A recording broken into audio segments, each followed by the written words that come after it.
God is the ultimate owner of everything. Ayan. Sabi nga po, ang Panginoon ang siyang may-ari ng lahat. So, kailangan lang is isa-isip natin na hingin natin sa Panginoon yung mga pangangailangan natin financially or kahit hindi man financial. Basahin niyo po yung Psalm 24:1. Diyan po nakapaloob yung God's ownership. Tapos, sa number 2, give to the Lord, give to the Lord. Yan. First, we need to recognize that all we have came from God. We should cultivate the discipline of tithing. Yan. Pinaka-importante daw po talaga ang pagta-tithes. Kahit gaano pa karami or konti, mas importante po talaga is unahin natin ang Panginoon. Kasi siya rin po yung sabi nga po, di ba, kung ano yung binigay mo, pwede siyang dumoble, pwede siyang mag-triple. Kaya, kung ano rin po yung desire ng ating mga puso sa pagta-tithes is gawin po natin. Ayan. Honor the Lord with your first fruit. We should learn, ayan, sa Malakay 3:10, pwede nyo po siyang basahin. Yan. Honor the Lord with your first fruit. We should learn to honor God with the best what we have. So, yun din po. Kailangan talaga kung ano yung, kunyari, meron kang income. Yung pinakaunang naging naging kita, mas mainam daw po palang ialay natin yun sa Panginoon. Kasi, yun yung magsasabi na, Lord, ito para sa iyo to. Kaya dapat pala ang Panginoon talaga ang dapat nating unahin. Amen. Amen.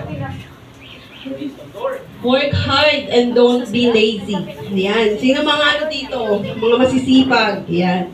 Kung masipag ka daw, huwag ka nang maging lazy. God promised to provide everything we need, but He doesn't want us to be lazy. Yeah.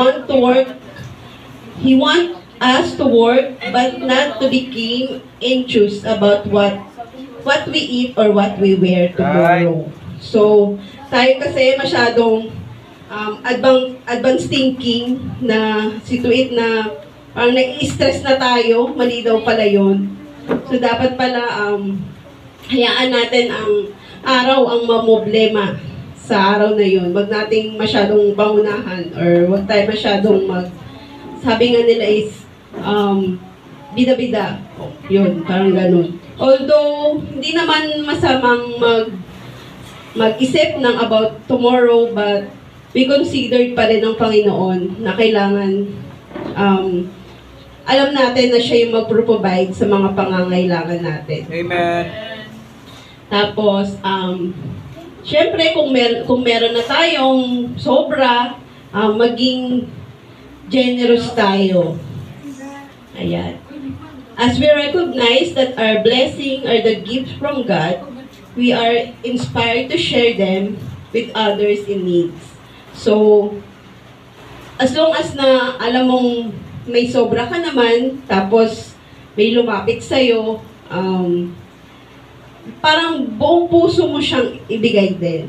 Kasi parang isipin mo na lang na kaya ka merong sobra kasi para minsan ibigay mo din sa nangailangan. Parang ganun po. Ibibigay talaga ni God sa'yo yung sobra-sobrang pangangailangan mo, pero kailangan din talagang i-share mo siya sa iba. Ayan. Next, bibigay.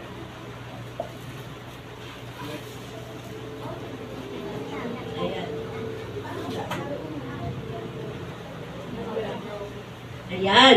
Ito naman daw po, how to grow financially in practical matters. So, yung kanina, yun yung para sa Panginoon, yung mga ways niya. Ito naman po sa practical, kumbaga, sa atin. Earning money. Ayan. Earning your income in the foundation of your personal finances. It is basis in your lifestyle, in financial future. So, kailangan talaga kung gusto mong mag-grow financially sa practical na pamamaraan, trabaho. Right. Di ba po? Sipag talaga. Meron pong ilang implement kung paano tayo makaka-earn ng money. Ayan. Una, learn to live with your means or yung gastos. Ouch. Parang na-ouch ko na. Limitahan lang daw po natin yung paggastos natin. Yung mga needs lang daw pala dapat talaga. Parang tinamaan talaga ako dito eh. Kung maaari, yung mga hindi natin kailangan, huwag nang bilhin talaga. O kumbaga, i-donate na lang natin sa church kung meron tayong extra. Mas mainam pa yun. Pagkain na lang. Tapos, manage your income. So, kailangan daw po pala dapat, meron tayong nakasulat. Usually, ito sa mga nanay, ganun po, di ba? May mga budget, sila, parang lista. Kaya sa mga tatay, pag po kayo magtataka kung laging nauubos ang inyong mga binibigay. Kasi oo, dapat talagang ibinabudget siya. Ayan, number 2. Pero may cookie. Nasa sa inyo na po yun kung gusto nyong umupit. Set goals and develop a plan. Ayan. Dapat daw pala tayo, kung gusto nating mag-grow yung ating financial, kailangan din talaga meron tayong sinusulat. Kahit saan lang, sa maliit na papel, tapos dikit mo, may bahay. Yan. Gusto kong goal ko, bagay kong bahay. Yan. Ididikit mo daw pala siya sa kung saan, kahit sa pader. Setting goals is an essential step in building your finances growth. When you have a clear vision of what you want to achieve, you can create a plan that will help you to improve. So, pag meron daw po pala tayong plan and grow goals, parang maingganyo tayong magsikap pa, gumawa ng mga iba pang way para makuha natin yung goal natin. Amen. Kasi yung, di ba po may goal tayo, pag na-achieve natin, parang ang sarap-sarap sa pakiramdam, di ba po? Yung gano'n. Ayan. Paano tayo magsiset ng goal? Start nating mag-save. Right. Save talaga ng pera. Kahit na gaano pa yan kaliit, matuto tayong mag-ipon. Ayan. Hindi iPhone Next. Ayan, save money. Save money sa ating mga... Pasigaw siya, pasigaw. Save money! Tapos, ayan.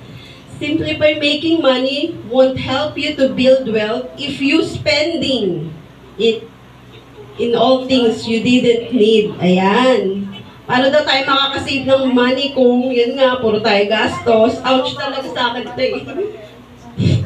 Puro pabili, puro kain. Bali pala yun. Dapat pala talaga yung tamang yung tamang kain lang, huwag na yung sobra-sobrang kain para kahit paano makaipon tayo ng pera. Hi, Sophie.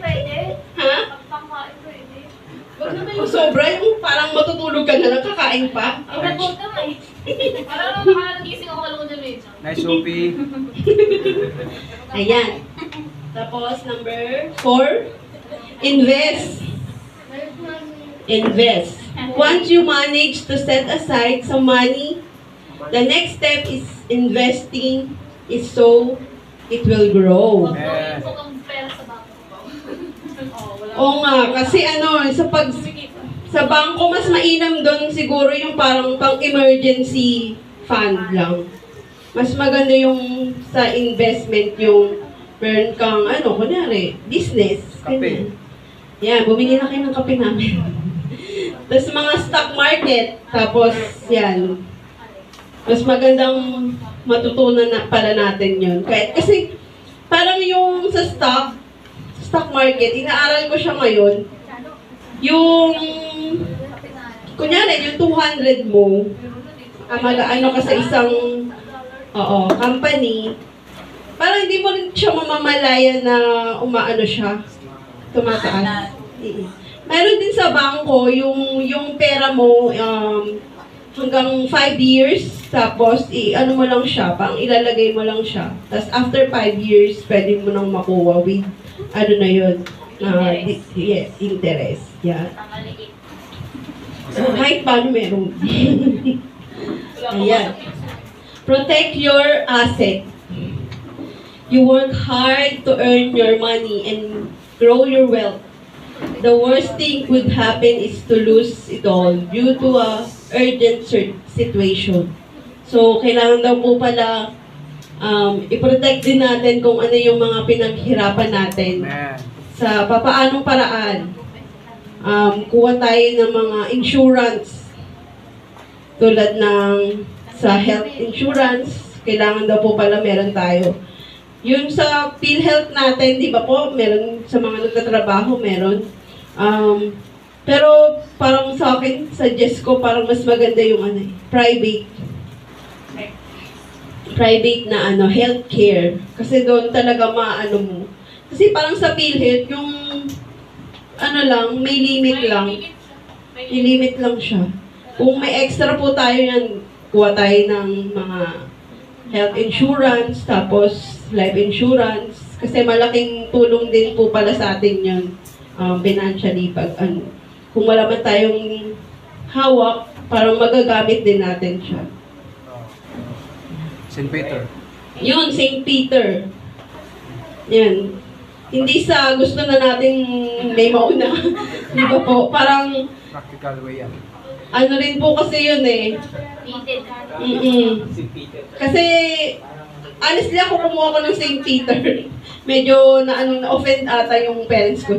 Sabi niya, gusto mo daw ba sila ma-tsugi na. Sabi ko, hindi naman sa ganun. Hindi naman habang lagi tayo may pera, di ba? Ikaw mo si Peter, ang tagal-tagal. Oo. Tsaka malaking tulong din pala yun, yung magkaroon ka na ng ganun. Peter. St. Peter. Mura lang siya. Monthly ang good for 5 months ang niya. Quarter. Ang pagbabayad.